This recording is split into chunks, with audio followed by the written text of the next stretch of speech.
Bonsoir toute la communauté, je suis ici Mourad Marion Patipa, étudiante à Zhejiang Normal University. Nous sommes ici dans le cadre d'interviewer les délégués de Khmer Dinghua et Hangzhou Khmer dans le but de la 49e édition de la fête de la jeunesse du Cameroun. Alors, à ma droite, bonsoir monsieur le délégué. Oui, bonsoir. Je suis Hervé Atangana, connu sous le nom de Atangana Missy Gustave.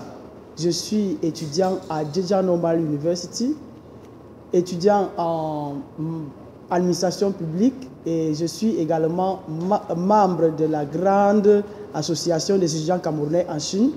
Et au niveau de ma ville, je suis le délégué de l'association des étudiants camerounais à Tinghua. Merci monsieur Atangana. Et vous monsieur Thiomela? Oui, bonsoir. Merci de m'avoir passé la parole. Je suis Cédric Thiomela, étudiant à Zhejiang Sci-Tech University et président des étudiants camerounais de Hangzhou. Merci. Monsieur Atangana, après la soutenance, est-il préférable pour un étudiant gradué de rentrer au Cameroun ou de rester ici? Oui, la question est épineuse et pour dire même très fondamentale à cause des controverses qui s'y brodent tout autour de cette question. Il y a déjà d'abord la peur, c'est-à-dire des étudiants qui sont à la diaspora, des étudiants de la diaspora ont peur de rentrer au pays parce qu'il n'y a généralement pas de cadre pour les accueillir.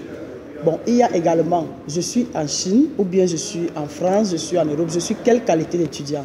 Je suis boursier, je suis quelle qualité? C'est ça le problème. Maintenant, il y a des options. On peut rester en Chine, mais il faut savoir pourquoi on reste en Chine. Merci monsieur Atangana. Et vous monsieur Thiomela? Okay, merci pour la question. Pour moi, il est préférable après ses études de rentrer chez soi. Mais pour cela, il y a deux problèmes qui se posent. Il y a des réalités. D'aucuns ne rentrent pas parce qu'ils ont peur d'affronter des réalités qui sont nôtres et que nous n'ignorons pas. Et la deuxième réalité, c'est la suivante. Je propose qu'après avoir gradué, qu'on puisse rester 2 ou 3 ans, se former et acquérir des connaissances afin de rentrer, faire un transfert de technologie dans notre pays. Parce que, franchement parlant, étudier en chinois, en cette terre étrangère, et spécialement en chinois, c'est très difficile. Et si après tes études, tu n'as pas de pratique, ce sera très difficile pour toi d'être concurrentiel sur le terrain au Cameroun. Merci. Now we go with the second question. Can we, students of Cameroon in China, implement the strategical form of development of China in Cameroon? Mr. Thiomela. Pour la question du transfert des technologies, des stratégies de Chine pour l'Afrique, en particulier du Cameroun, je crois que nous, Camerounais, on devrait s'imprégner d'une chose. Cette première chose, c'est la ponctualité, car l'homme chinois est très ponctuel. Et le travail, être assidu, ponctuel et travailleur, l'humilité, et le sens de la considération de la chose publique, être vraiment fraternel, parce que à suivre l'exemple des Chinois, vraiment ils sont unis. On a besoin de cela pour pouvoir s'en sortir. L'union. Merci beaucoup. Oui, bien merci. Il serait difficile d'appliquer le modèle de développement chinois dans notre Cameroun parce que cela dépend des systèmes. Il faut d'abord parler des deux systèmes parce que le système camerounais, c'est un système politique démocratique qui a dans son système économique le libéralisme. Tel n'est pas le cas en Chine. Maintenant, s'il faut prendre les modèles du système de développement chinois et mettre ça au Cameroun, je crois qu'il faut vraiment faire la part des choses.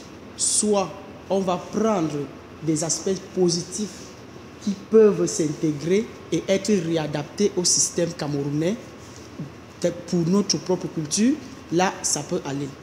Mais on peut aussi parler d'un modèle chinois qu'on peut adapter au Cameroun. C'est pas exclu, parce que le chinois, il a compris que le travail, c'est de l'or. Donc, pour nous, Camerounais, la seule chose qu'on peut copier et qui est palpable, c'est la rigueur au travail et la motivation. Ce sont les choses qui peuvent nous permettre, dans notre pays, peut-être d'adapter dans notre système économique. Et cela a été bien plus que précis, Monsieur Atangana. Merci. Nous passons à la troisième question, qui est la suivante. Monsieur Atangana, pouvons-nous attendre une quelconque facilité du gouvernement camerounais afin d'exploiter l'acquis, cette expérience des jeunes Camerounais de la diaspora, par exemple pour nous, ceux qui sont ici en Chine? Si oui, lesquels? Et si vous pensez le contraire, quelles solutions ou conseils pouvez-vous apporter à ceux qui sont ici, gradués, qui veulent rentrer au pays s'imprégner, des étudiants acquis de cette expérience?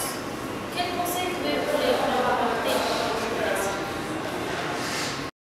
Ah oui, pour répondre à ce genre de questions, il faudrait bien que la question soit inscrite dans la politique gouvernementale. Comme vous le savez bien, c'est le chef de l'État qui définit la politique et c'est au gouvernement de venir mettre cette politique sur pied. Alors, pour parler d'une facilitation, ce ne sera pas très facile de le faire, mais je voudrais dire que nous les jeunes, nous ne devons pas toujours simplement attendre qu'il y ait une facilitation. Il y a bien la faille, il y a des programmes inscrits pour que les jeunes qui rentrent puissent s'intégrer. Mais il y a toujours ces controverses que vous-même, comme vous le savez bien, nous ici, partout on dit rentrer au pays ce n'est pas possible parce qu'il n'y a pas une politique d'intégration. Mais c'est possible. Comment cela est possible? Cela est possible par deux choses. Un, nous devons avoir cet esprit de s'auto-employer. Et comment s'auto-employer au Cameroun?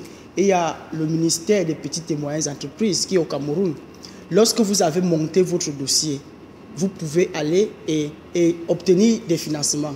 Mais comme nous sommes déjà ici en Chine et que nous sommes dans une grande association, c'est une facilité pour nous parce que nous pouvons monter des projets qui seront crédibles et ces projets peuvent permettre qu'on nous donne des fonds. Voilà pour un côté. Pour l'autre côté, c'est que nous avons aussi des familles, des parents, des gens qui peuvent nous permettre d'avoir une certaine place au Cameroun. Ça, c'est faisable. Donc, qu'on n'attende pas toujours que le gouvernement facilite les choses parce que cela ne dépend pas de nous.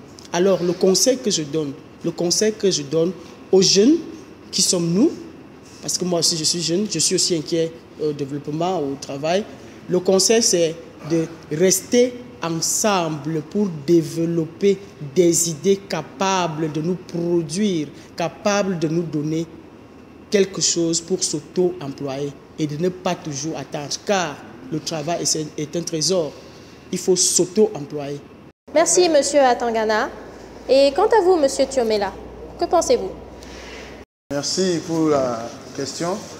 Il y a deux problèmes très éminents. Premièrement, c'est le problème, c'est l'insertion des jeunes dans la société camerounaise après les études à l'outre-mer. Premièrement, je prends un cas très simple. On a des boursiers camerounais qui sont financés par des fonds de l'État. Mais après, il n'y a pas de retour, puisque une fois sortis du pays, ces jeunes, lorsqu'ils se forment et après ils voyagent partout, ils ne pensent pas rentrer, développer notre pays. Parce qu'il y a ce problème de suivi. Il n'y a pas de suivi au niveau de la diaspora. Et deuxièmement, il y a un problème d'insertion dans la société camerounaise. Car après s'être formé et rentrer au pays, c'est difficile de trouver une place digne, une place telle qu'elle soit, de pouvoir donner, prouver, montrer ce dont on a appris. Donc je crois que ce sont ces problèmes les conseils que je donne, que j'aimerais apporter par rapport à ce problème, c'est d'abord l'implication de l'État. L'État doit être impliqué, doit suivre le jeune, l'étudiant, la diaspora camerounaise et être prêt à nous employer et à nous donner des bonnes positions pour pouvoir partager notre expérience avec ceux-là qui sont restés. Et par rapport aux jeunes qui le font, par rapport aux étudiants qui veulent aller, ils savent que c'est dur, ils savent déjà que l'État ne va pas les aider. Quel conseil allez-vous leur apporter? Et là, comme le confrère venait tantôt de le dire, M. Atangana, il faut le problème de l'auto-emploi. Car c'est vrai, les conditions sont très difficiles au Cameroun, mais on peut s'auto-employer. Vous voyez un peu? Genre, monter sa propre entreprise et pouvoir se faire des sous. Donc, si l'État ne marche pas à 100%, on peut se faire une place dans la société en étant son propre patron. Eh bien, merci Monsieur Atangana, délégué de Kamer Jinhua, et Monsieur Thiomela, délégué de Hangzhou Kamer, d'avoir répondu à notre question et d'avoir participé très humblement à cette interview. Et merci également à tous ceux qui nous ont suivis pour cette interview. Et bonne fête de la jeunesse à vous. On se retrouve une prochaine fois.